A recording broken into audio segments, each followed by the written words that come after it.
Students, आज के flow chart के अंदर हम सीखने वाले हैं कि किस तरह कंडीशन लगाने के बाद आप प्रोग्राम को या फ़्लो चार्ट को या प्रॉब्लम को सॉल्व करते हैं। यहाँ पे दरमियान पे आप देख रहे हैं ये कंडीशन है। ये जो सिंबल है ये कंडीशन की है जो डायमंड की शक्ल में होती है।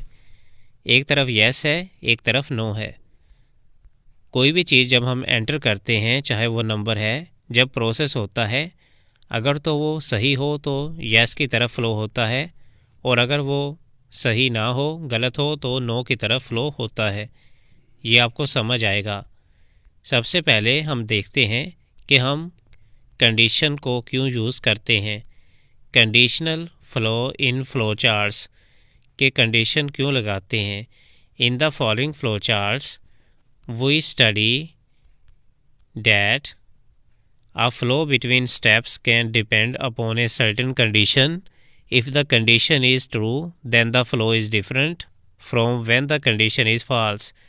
कंडीशन जब ट्रू होती है तब फ्लो और होता है, और जब फॉल्स होती है तब फ्लो और होता है। A condition is always evaluated as either true or false.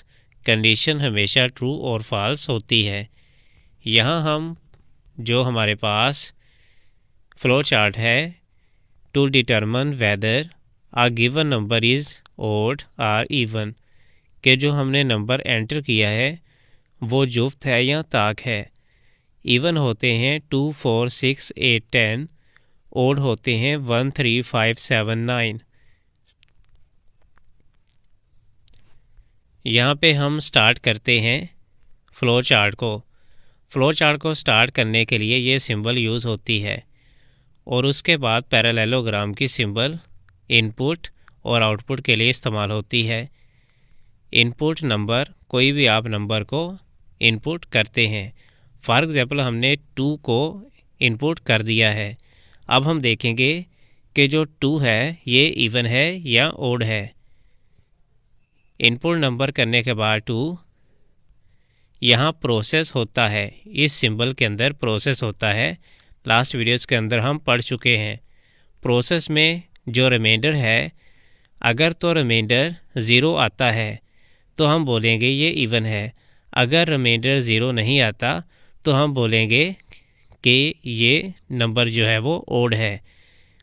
Number हमने 2 पुट किया था, यहाँ पे हमने नंबर 2 पुट किया था, इसलिए प्रोसेस के अंदर रिमाइंडर इज़ इक्वल टू जो भी नंबर एंटर किया मॉड्यूलेटर 2, यानी जो भी आप नंबर यहाँ पे एंटर करते हैं उसको आप डिवाइड करते हैं 2 के साथ। अगर आप नंबर 5 रखते हैं उसको भी डिवाइड करेंगे 2 के साथ।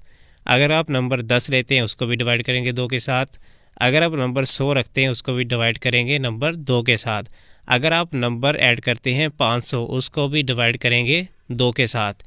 अगर आप नंबर 50 एंटर करते हैं उसको भी आप डिवाइड करेंगे 2 के साथ। अगर आप नंबर 30 ऐड करते हैं उसको भी आप डिवाइड करेंगे 2 के साथ।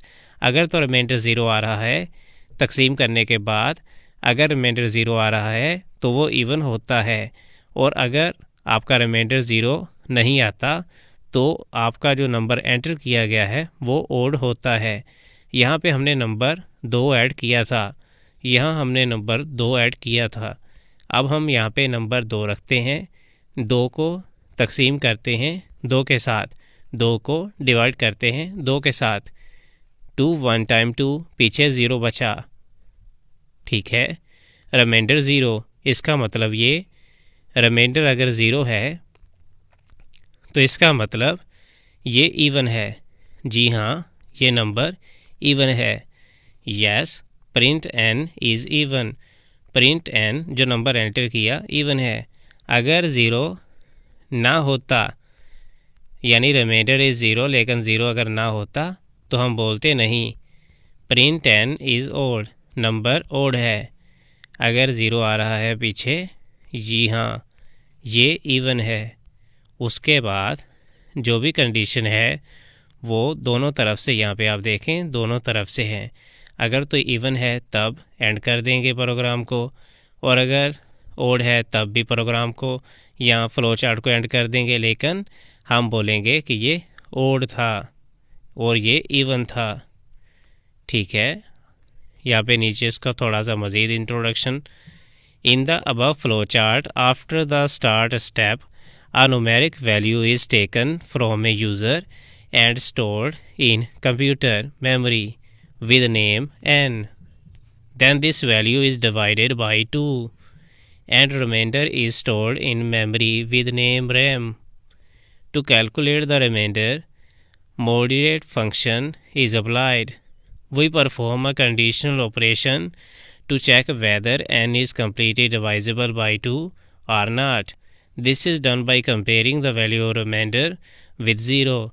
If remainder is 0, the conditional operation gives a true value. It means that n is even because it is completely divisible by 2. On the other hand, if remainder is not 0, the conditional operation gives a false value. It means that n is odd. ठीक है, I hope आपको अच्छे से ये समझ आ गई होगी।